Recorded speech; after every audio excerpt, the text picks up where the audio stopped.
La Renaissance est une mise en perspective. On fait une synthèse et on la met en perspective. Synthèse créative, on a déjà abordé, synthèse par l'art en plus. Le vecteur, c'est l'art, l'objectif, c'est l'homme.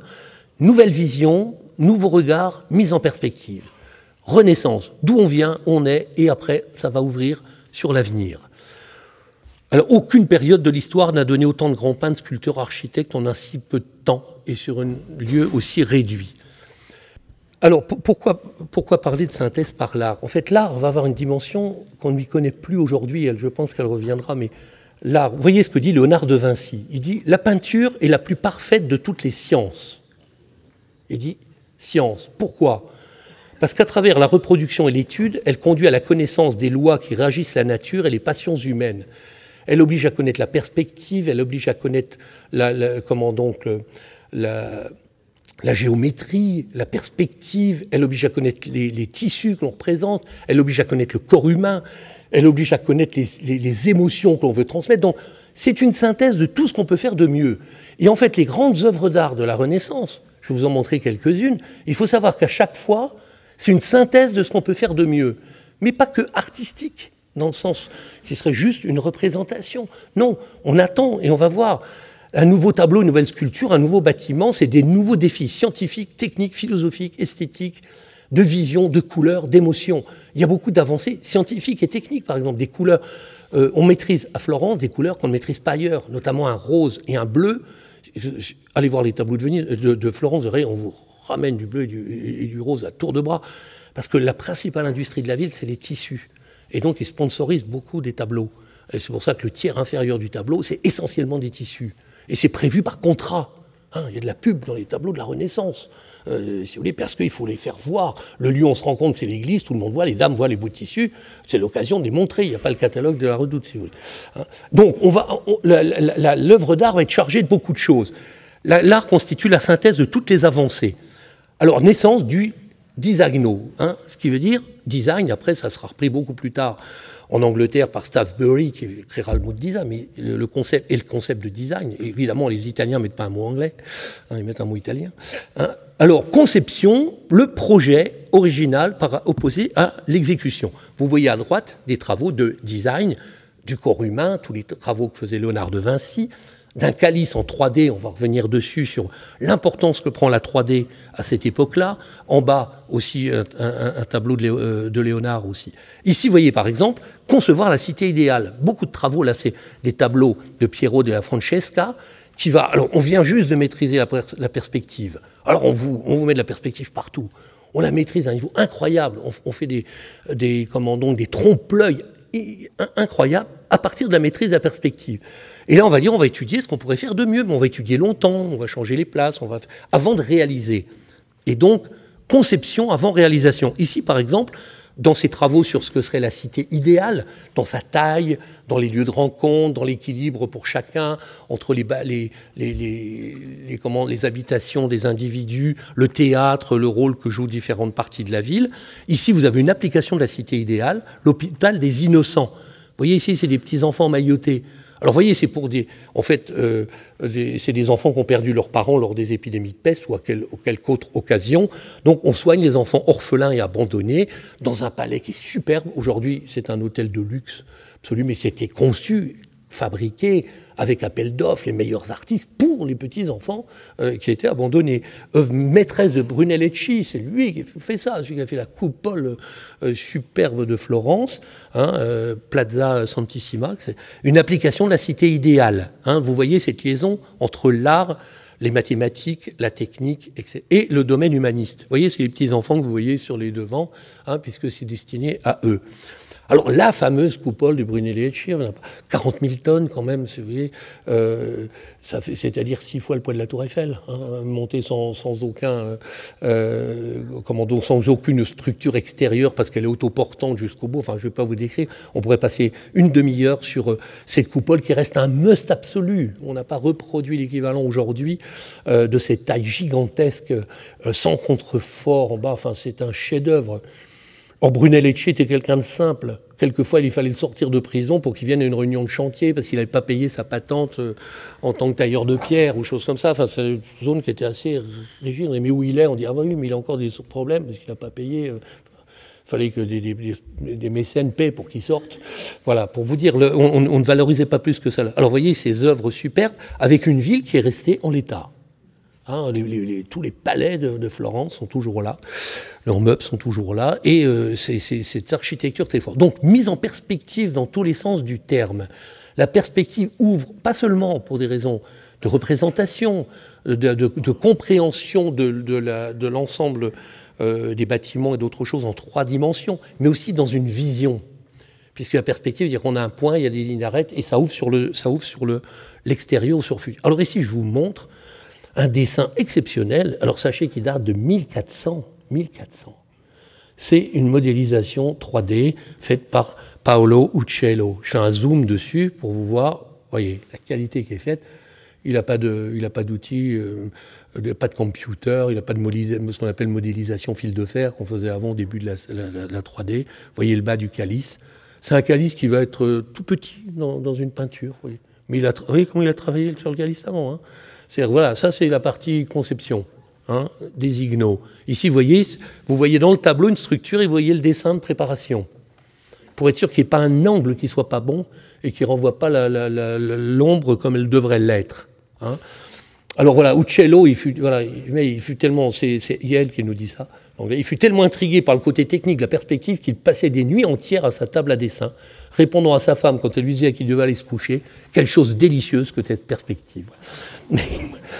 Il était hyper branché perspective. Alors ces tableaux, c'est plutôt des batailles, des choses comme ça, avec effectivement, vous n'avez pas un bonhomme suivant la distance où il se trouve, qu'il n'y a pas d'erreur de perspective, on peut vous accrocher. Voilà, et il trouvait ça fantastique, que ça maillait, que ça donnait cette impression de volume. Voilà, donc découverte et utilisation de la... Alors vous voyez ici dans un tableau l'utilisation de la perspective, le travail sur les marbres.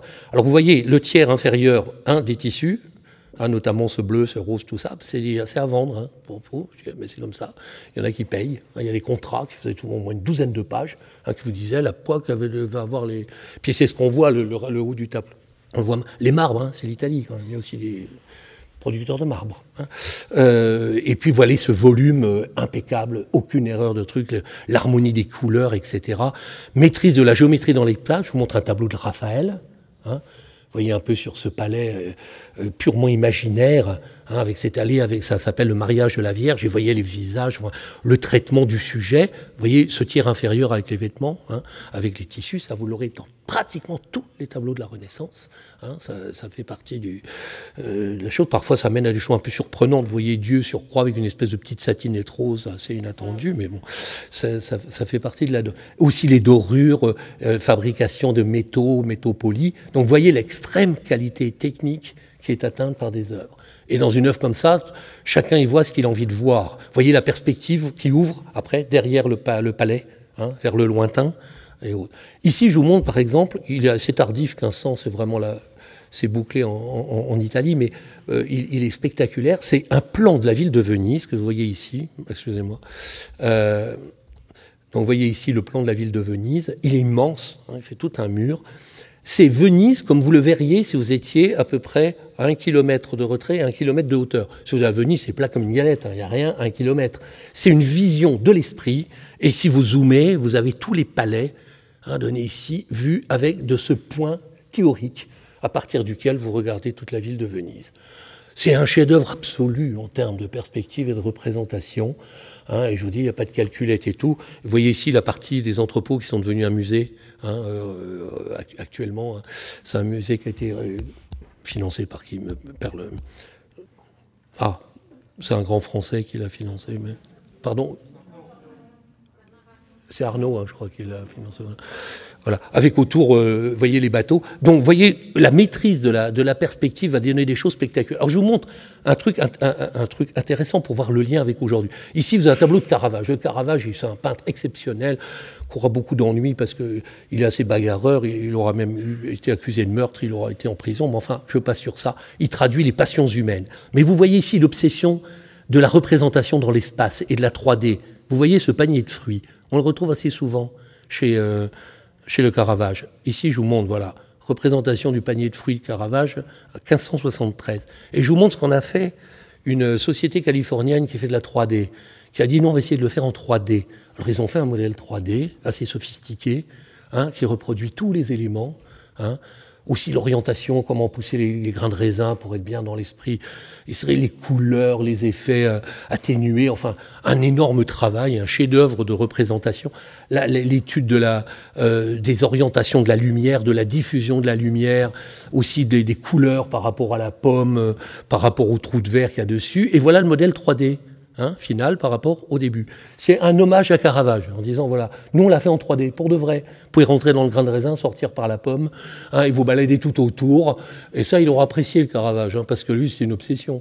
C'est-à-dire que là, on montre cette relation aujourd'hui, on est très 3D. C'est la Renaissance, elle veut du 3D, quoi. Elle vous fait du 3D à longueur de journée, en passant des mois pour faire les calculs. Juste, il n'y avait pas encore, comment donc... PLM6 et puis Katia comme on a aujourd'hui, mais et vous voyez ici, ça vous donne des tableaux avec une maîtrise complète de l'espace. Là, c'est la vision d'une fête avec le rôle des gens. Et aussi, donc je vous montre quelques tableaux juste pour savoir que chacun est un défi dans ce qu'il a fait, dans l'harmonie des couleurs, dans le traitement du sujet, dans l'aspect perspective, dans la nature des bois, des choses, qui fait qu'on est chaque fois devant un chef-d'œuvre. Ici, vous avez un effet en perspective du Christ, hein, qui est tout petit tableau, il n'est pas plus grand que ça, au Musée des Offices, de Mantegna, qui lui a un bureau d'études extrêmement connu à la Renaissance. C'est un bureau de design et de conception, une école, un atelier, comme on dit, qui va produire des choses exceptionnelles. Et il fait ce tableau. C'est presque une vision de morgue de Dieu, de Jésus mort. C'est comme si on venait de tirer la boîte, si vous voulez. Personne n'avait osé représenter Jésus comme ça. Hein, il n'est pas valorisé pour son bien. C'est un homme mort. Avec tous les plis, évidemment, il n'y a pas un truc de travers, tout est calculé. C'est des mois de travail avant de mettre le premier trait définitif ou de peinture. Hein. Alors la beauté, la nature, la vie, ça c'est un point très important. Le beau est fondamental à la Renaissance, c'est ce qui permet de faire passer beaucoup de choses. Aujourd'hui, on oublie souvent cette dimension, une vision trop technologiste, le techno-laid ou le techno-chiant, comme on dit parfois, parce que l'art n'est pas passé par là, pour le faire lui donner une dimension différente.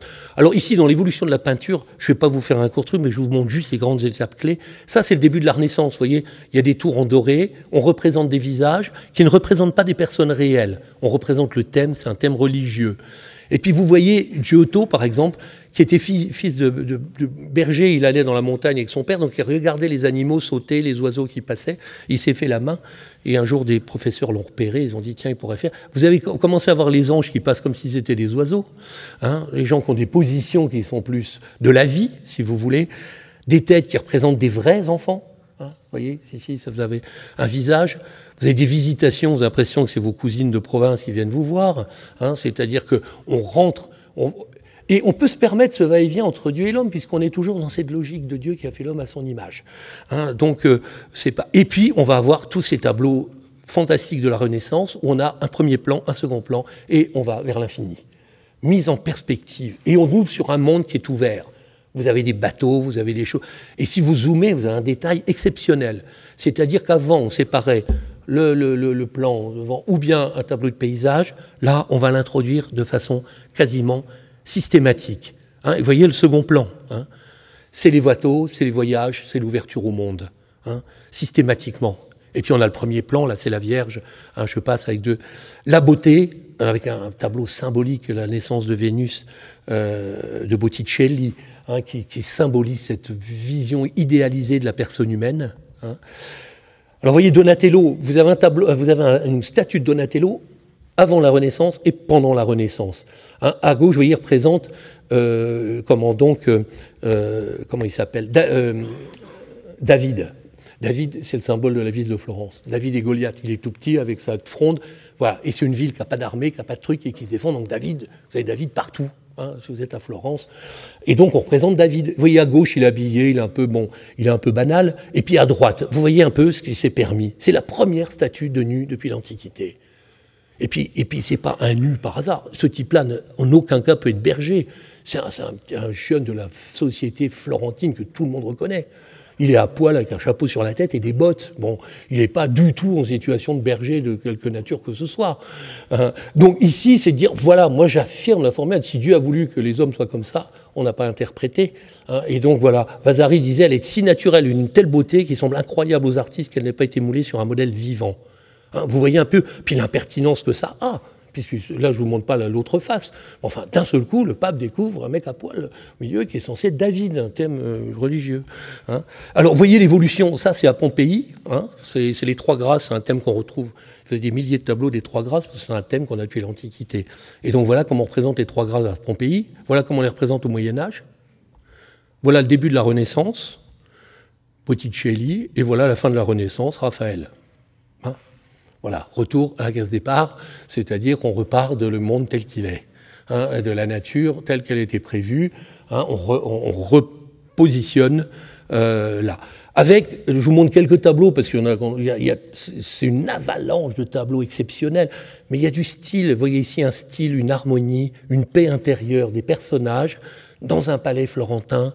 Vous voyez le travail du bois, de la perspective, des lumières, de l'harmonie des personnages, enfin, exceptionnel, comme vous pouvez voir. Ici, vous voyez aussi, vous avez le vent dans les cheveux, dans les bras. Enfin, comme on dit, la nature rentre partout. C'est un moment où on va se repositionner par rapport à... Vous voyez une vierge à l'enfant, mais vous voyez, c'est un petit enfant qui regarde un oiseau. Enfin, c'est pas figé, c'est l'émerveillement d'un enfant devant un petit oiseau. Des personnages représentés dans leur réalité profonde. On va avoir... Giovanna, là, c'est la star de l'époque, c'est la Carla Bruni de l'époque, on la retrouve sur tous les tableaux. C'est la modèle, la belle fille que vous retrouvez, tous les peintres la reproduisent. Parce qu'elle... Ici, vous voyez un vieux monsieur, c'est une maladie qu'on avait à cette époque-là, du nez, puis il a eu des problèmes, avec un petit enfant qui le regarde, et toujours derrière, typiquement tableau Renaissance, la fenêtre est ouverte et on va vers l'ouverture au monde. Là, c'est un petit enfant et son grand-père. Lui, il regarde, lui qui est en fin de sa vie, et donc on ne cherche pas à le changer. Alors voilà, ici, vous avez la fameuse Simonetta Vespucci, là, dont je vous parlais, que vous retrouvez dans beaucoup de tableaux, qui est la même famille qu'Americo Vespucci, qui découvre le continent américain, une famille de diplomates. Alors elle, c'est la star, on la représente. Alors vous voyez, les vêtements sont toujours... Et les tissus doivent être très bien représentés, parce que c'est des vrais tissus, ils sont à vendre, si vous voulez. Et ça se balade quand même dans toute l'Europe. Il ne faut pas oublier quand même non plus. Le point, l'édition aussi qui est là. Et donc représentation des modèles posent, le corps, les sentiments, la vie, la nature sont glorifiés. Une approche scientifique en plus du dessin. La perspective, vous voyez derrière, encore là, le paysage qui part à l'infini. Les bijoux, très florentins. Et voyez aussi donc ces personnages qui prennent maintenant une dimension vivante. Vous avez Jésus, mais c'est une vraie personne, vous voyez, qui est blessée ou qui va mourir. Voyez, alors, voyez ce rose et ce bleu que vous retrouverez systématiquement, pour des raisons que c'est une exclusivité florentine, voilà, qui a été obtenue par des pigments spéciaux. Et puis donc tout un tas de peintures qu'on pourrait considérer comme extrêmement modernes. Vous voyez, on est très très loin du côté figé qu'on avait au début, avec des drames humains, je passe. Des autoportraits vont arriver vers la fin de la période. Et puis voyez le petit garçon là qui regarde sur le côté. C'est fait avec des vrais petits garçons, si vous voulez. Ici, vous voyez toujours cette vision vers l'extérieur, des personnages avec une vie exceptionnelle. Le tableau de la Renaissance, la vie ressort de partout. Vous voyez, des situations classiques, parce que le peintre a beaucoup de commandes qui correspondent encore à la religion qui est dominante, mais lui, il va prendre beaucoup de liberté par rapport au traitement du sujet. Il va, sur un thème donné, arriver à des œuvres exceptionnelles. Alors, vous voyez toujours cette ouverture systématique, mise en perspective. Il y a dedans, il y a dehors. Le monde est grand, il est ouvert. Là, c'est des thèmes, je passe, je ne vais pas vous traiter des thèmes. Mais voyez la qualité de traitement, la force des personnages. Et donc, on attend un nouveau tableau. Il est l'occasion de voir comment est traité les cheveux, d'autres choses. Regarde, donc je passe sur ces dames. Lui, ça a mal tourné. Voilà aussi... alors, il faut pas croire que si vous allez dans les musées, vous verrez que des tableaux religieux de la Renaissance. Il n'y a pas que des tableaux religieux, c'est le moins qu'on puisse dire. Si vous allez pour les Florentins, il y a beaucoup de nus, là, les Trois Grâces, les âges de la vie. Vous voyez aussi cette dimension. La mort rôde, il faut agir vite, avec discernement, ça ne durera pas toujours. Une vision anatomique du corps humain. Donc là, on n'est plus dans des représentations plates. Ça, on va aller au fond pour voir comment on fera des dissections. C'est les peintres qui font des dissections pour pouvoir représenter exactement le corps humain avec ce qu'il a. Léonard de Vinci dit « Je connais bien mieux le corps humain que n'importe quel médecin ». Hein, parce que, vous voyez, les corps, je passe sur la résurrection, donc connaissance extrêmement fine du corps humain. Hein, là c'est une esquisse de Léonard. Hein. Voilà, jeune fille au miroir, vous voyez un thème, un des premiers portraits de Titien, thème de la vanité. Je vous dis, il y a quand même cet aspect vanité. Hein, on aura un bûcher des vanités. Hein, et de la belle. On peut, thème pétrarchiste, on dit. Poème, mon ennemi place miroir en rival de l'amant. Vous voyez les deux en même temps. Miroir, vous avez vu, qui renvoie toute la scène parce qu'il est courbé. Hein, on invente ça à la Renaissance.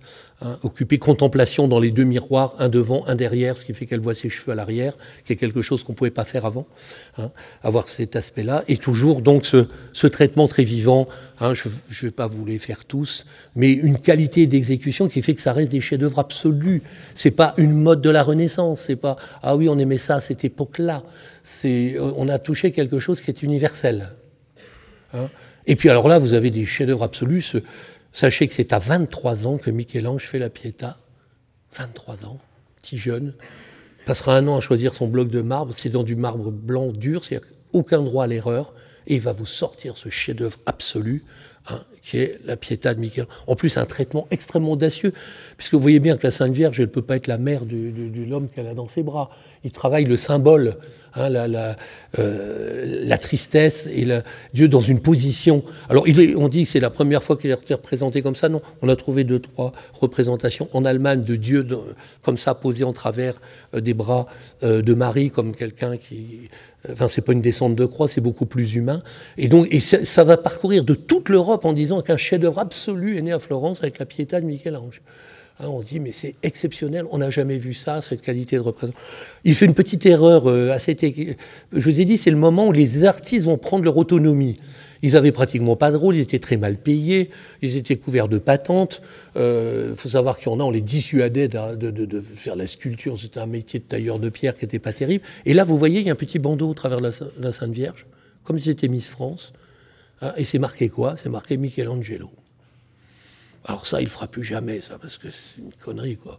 Enfin, non seulement il signe son œuvre, mais il le met en bandeau sur la Sainte Vierge, quand même un peu fort, quoi. Donc là, et puis après, c'est plus possible de l'enlever. Enfin, voilà. Mais c'est un jeune brillantissime. À 30 ans, il fera le David que vous avez devant le Palazzo Vecchio, devant le Grand Palais de Florence. Hein, donc, des chefs-d'œuvre vraiment absolus qui naissent. Michel-Ange, vous voyez, c'est lui qui va faire le plafond de la chapelle Sixtine. Hein, il travaille 4 ans et demi sur le dos, de la scoliose, de l'arthrite, des crampes. La peinture lui coule dans les yeux parce qu'il est là-haut, il n'y a pas de lumière de qualité. Infection, pas d'amis, plus d'argent. Sa famille le soutient parce amertume, voilà. Il dit, je suis pas au bon endroit, puis c'est même pas de la peinture, c'est de la décoration. Ça reste considéré comme des chefs-d'œuvre absolus de la peinture. Le pape n'a pas les moyens de le payer parce que c'est dur pour le pape à cette époque-là. Enfin, vous voyez, ce qui fait qu'il va se permettre des choses qui ne seraient pas permis.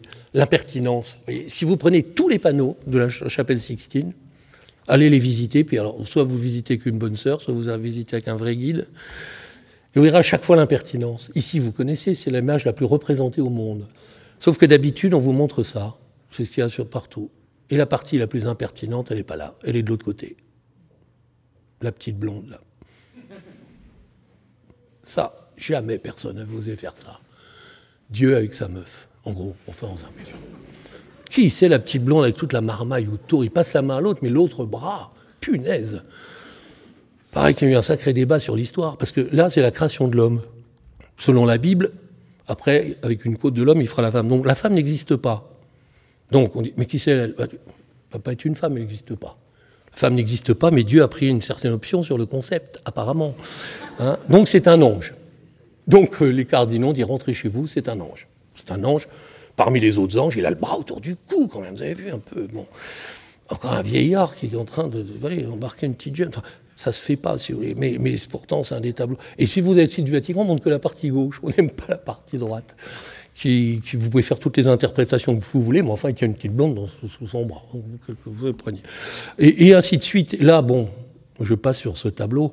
Hein, c'est Adam et Ève qui ont été chassés du paradis terrestre. Le pape aurait souhaité que la tête d'Ève soit au niveau de la tête d'Adam, mais bon, le tableau était fait. Bon, je ne vous dirai pas comment les guides appellent ce tableau, mais enfin, bref. Et tout est comme ça. Un autre endroit, Dieu s'en va, il perd son pantalon, enfin voilà. Donc voilà, on ne me paie pas, mais moi j'ai ce côté d'impertinence. Et puis malgré tout, si vous vérifiez au niveau de la Bible, ça passe. C'est un ange, puis les femmes n'existent pas. Pareil, là, bon, elle était assise, bon, elle faisait une pause apparemment. Bref. Heureusement qu'elle a tourné la tête au moment de la photo quand même. Parce que... Voilà, et donc c'est une période où il y a pas mal de dimensions érotiques. En ce moment, c'est le grand thème. Les professeurs, les spécialistes de la Renaissance, et apparemment, leur grand thème, c'est l'érotisme à la Renaissance. C'est le truc aujourd'hui. C'est-à-dire que vous avez le même peintre qui vous fait ce tableau, autre qui vous fait aussi un tableau femme faisant l'amour avec un nuage. Quand même. Bon. Et donc, c'est une période de libération forte. Si vous allez dans les palais florentins, vous ne voyez pas du tout les mêmes choses que dans les églises. Et là, je parle de même peintre. C'est-à-dire que c'est une ouverture dans toutes les dimensions possibles. Vous avez des tableaux extrêmement licencieux à l'intérieur des tableaux, et puis des représentations remarquables du corps humain. Enfin, vous voyez ces tableaux exceptionnels de la Renaissance, représentation des femmes, des bijoux, de tout ce que vous voulez. Voilà. Elle a endormi le paysage derrière, toujours. Voilà. Mythologie, voilà, Renaissance, moderne, dimension érotique. Et voilà, donc période Titien, vous voyez aussi le fond. Je ne vais pas présenter tous les tableaux, mais enfin, on trouve toute cette dimension humaine, là aussi, Diane de Poitiers, ce tableau, c'est sa sœur. C'est pour montrer qu'elle est enceinte et qu'elle a du lait, en fait. C'est pas lesbien, vous inquiétez pas. Voilà. Et puis David, voilà. Bon, vous avez plein d'hommes et de femmes à poil dans tout Florence et ailleurs, puisqu'on repositionne l'homme. Si Dieu a voulu qu'il soit comme ça, c'est à son image. Apparemment, Dieu était comme ça. Bon, on ne peut pas contester. Alors, voilà un tableau qui est très tendance à la Renaissance. C'est comment donc le supplice de comment donc il s'appelle de Saint-Sébastien. Alors Saint-Sébastien, pour mémoire, c'est un Français, Sébastien. En fait, il est responsable des archers du dernier empereur romain Dioclétien. C'est un grand archer qui vient de l'école d'archerie qui était près de Compiègne, Crépy-en-Valois, qui pendant des siècles a fourni les meilleurs archers en toute l'Europe. Spécialisation, et il y a encore d'ailleurs des guildes d'archers. Et donc lui, étant un des meilleurs archers, s'occupait des archers de l'empereur. Et puis c'est le début, il y a la chrétienté, donc il y a les chrétiens qui commencent en truc, dont les martyrs des chrétiens. Il fait du prosélytisme, et à un moment l'empereur dit écoute, ça suffit comme ça. Un jour il va trop loin, il arrête l'empereur et sa garde pour dire qu'il faut qu'il se convertisse. Donc l'autre le prend mal et donc il le condamne à se faire en fait exécuter par ses propres archers. Voilà. Alors le premier coup, ils tirent tous à côté parce que c'est leur chef. Bon. Donc apparemment, il a dû dire vous prenez quand même pas pour un bleu, quoi. Donc s'il y en a un qui le rate, il subira la même chose. Bon. Et là, eux, ils envoient tous une flèche sur lui, mais aucune n'est mortelle. C'est-à-dire, comme c'est des très bons archers, donc là, il y a des représentations, celle qui traverse la gorge et la tête, c'est plus dans l'esprit de ce qu'était le Saint-Sébastien. Parce que l'histoire rapporte qu'effectivement, et Saint-Irène lui a enlevé toutes ses flèches, et il est reparti comme en 14. Mais il sera quand même après exécuté parce qu'il recommencera, mais d'une autre façon. Et donc ce thème est très... Vous avez un monsieur tout nu avec bardé de flèches. Vous voyez ici Irène qui les enlève l'une après l'autre. Voilà, c'est un thème, vous voyez à l'entrée de pratiquement toutes les églises, les dames étaient en pamoison devant ce torse d'homme couvert de flèches, qui avait l'air de pas et qui disait même pas mal, quoi, un peu comme on a.